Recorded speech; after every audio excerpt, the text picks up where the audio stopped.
Hi YouTube, Tim Unkert from UnkertEducation.com here. In this video, we're going to install the terminal ST on a Chromebook. But first, if you like videos like this where I show you how to install software on Chromebook and on Windows and how to set up the software and programming tutorials, then subscribe to the channel. Okay, with that out of the way, let's get to the video. The first thing we need to do is install the Linux development environment. To do that, we'll go to our launcher here and we'll find our settings. You can either search for the settings or find the icon. I'm going to click on the settings here. And on the left-hand side, I'm going to go down here to this Advanced tab, and I'm going to click on that to expand. And then I'm going to click on Developers. From here, we can turn on the Linux development environment.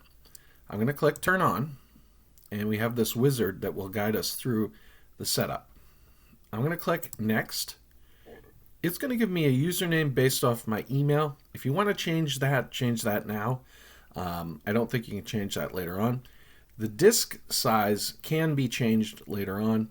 I'm going to leave both as is and click Install. That's going to take a few minutes, so I'll come on back once that's done.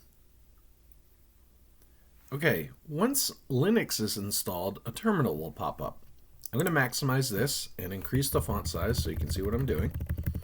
And I'm going to make sure everything is up to date by typing sudo apt get update and then 2 ampersands for and then sudo apt get dist upgrade.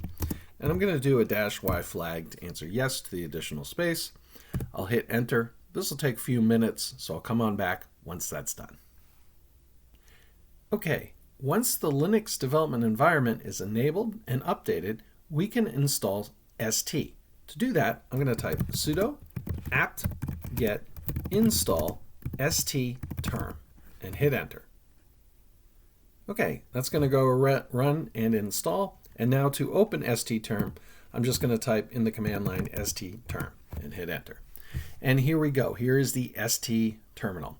Now, font small, all that stuff, you can begin configuring it from here, but now you have ST terminal installed on the Chromebook. If you like this video, please give it a like. Thank you.